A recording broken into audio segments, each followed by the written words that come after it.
Have you ever stopped to ponder why so many brilliant, high IQ individuals remain financially strapped, while others, who might seem utterly ordinary, steadily amass significant wealth? The answer isn't rooted in intellectual prowess, prestigious degrees from top universities, or grueling 18-hour workdays. It's about a critical element absent from traditional education: your financial psychology. The way you think, feel, and behave around money shapes your financial destiny. Without mastering this psychological framework, you could earn millions and still find yourself struggling financially. Conversely, with the right mindset, even a modest income can pave the way to true financial independence. If you're ready to dive deep into the hidden patterns that quietly wealthy people follow, stay with me until the end. Today, I'm going to reveal what Morgan Housel calls the invisible truth about money, a perspective that could transform how you approach your financial life. Your thoughts about money dictate how you live. They determine whether you'll thrive, building lasting wealth, or merely survive, scraping by paycheck to paycheck. If this resonates with you, if you've ever wondered why your financial choices sometimes feel illogical or self-sabotaging, then this is for you. Let's explore how to rewire your mindset for lasting change. Hit the subscribe button, like this video, and drop a comment below. What's the worst financial decision you've ever made? Let's learn from each other and grow together. Chapter 2. Money isn't logical, it's emotional. Here's a truth most financial experts shy away from admitting.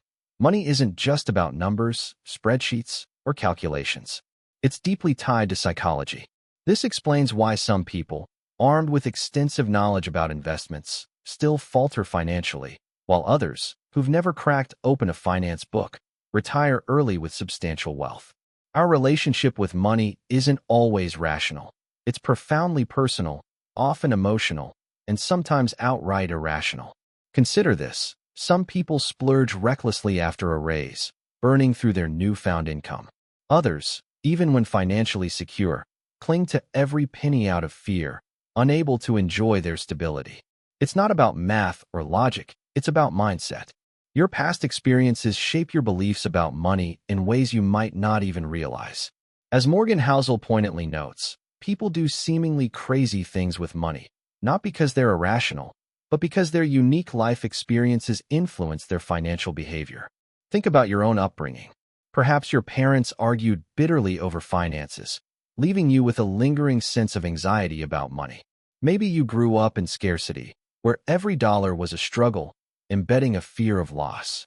Or perhaps you were taught that desiring wealth was selfish, or that financial security was the ultimate goal, no matter the cost. These early experiences follow you into adulthood, subtly shaping every financial decision. How much you save, what you choose to buy, whether you dare to invest, and even how you perceive your own worth. To change your financial trajectory, you don't need a bigger bank account. You need a healthier relationship with money. Until you understand how your psychology drives your financial behavior, no amount of budgeting apps or investment tips will transform your life. The real barriers aren't numbers. They're emotions like fear, pride, guilt, impatience, or the nagging belief that you don't deserve more. This journey isn't about cramming more financial facts into your brain. It's about unlearning the deep-seated lies and limiting beliefs that keep you stuck. Ready for the next step? Let's dive into Chapter 3. The real reason most people fail with money. Chapter 3. The problem: why most people fail with money. Let me ask you a question. Have you ever stared at your bank account and thought, I should be further ahead by now? You work hard, earn a decent income, maybe even score raises or bonuses, yet somehow, you're still treading water financially. Here's the uncomfortable truth. Most people don't have a money problem. They have a behavior problem. It's not about how much you earn, but how you manage your emotions and habits around money. People chase quick wins, fall for get-rich-quick schemes, or spend to impress others instead of building lasting wealth. They buy things they don't need to soothe emotions they don't fully understand. Worst of all, they think this behavior is normal because society glorifies short-term flashiness, luxury cars, oversized homes, and lavish lifestyles. No one celebrates quiet, disciplined saving, or patient, long-term investing. So, people follow the crowd, living right at the edge of their income. When life throws a curveball, a job loss, medical emergency, or unexpected expense, they're caught off guard, not because they're foolish, but because no one taught them the value of playing the long game.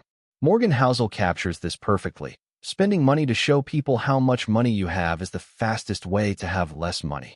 Yet, this is what so many do, mistaking consumption for wealth. The real danger isn't a lack of income. It's the illusion of success. When you equate buying things with being wealthy, you trap yourself in a cycle of financial struggle, no matter how much you earn.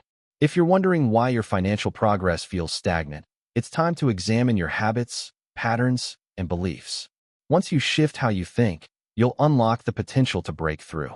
Let's move to Chapter 4, The Invisible Trap of Financial Behavior. Chapter 4, The Invisible Trap That Keeps You Broke. You've likely heard the classic advice for building wealth. Spend less than you earn, save diligently, invest consistently, and be patient. It's simple in theory, but here's the catch. Knowing what to do isn't the same as doing it. Most people don't fail because they lack financial knowledge. They fail because they can't control their impulses when it matters most. They start saving, only to drain their accounts for a spontaneous vacation. They invest, then panic sell when the market dips. They set ambitious financial goals, only to abandon them when life gets tough. This isn't about intelligence, it's about emotional discipline. Morgan Housel puts it brilliantly. Doing well with money has little to do with how smart you are, and a lot to do with how you behave. Behavior is the tricky part. You think you're in control until fear creeps in. You believe you're disciplined until temptation dangles in front of you. You plan for the future until the pressures of today feel overwhelming. This is the invisible trap. Your brain is wired for immediate survival, not long-term wealth. It craves instant comfort, not delayed prosperity. It avoids short-term pain, even when that pain could lead to significant growth. So, you rationalize poor decisions, overspending, skipping savings, or chasing trends, telling yourself, "I'll get serious next month." Year after year, this cycle repeats, keeping you in the same financial rut. Not because you're lazy or incapable, but because you're caught in behavioral patterns you haven't questioned. The real enemy isn't external, it's within you. Until you recognize and confront these patterns, nothing will change. But once you do, you reclaim control, and that's when the game shifts. Ready for Chapter 5, The Turning Point, Habits Over Knowledge? Chapter 5, The Turning Point, Habits Over Knowledge.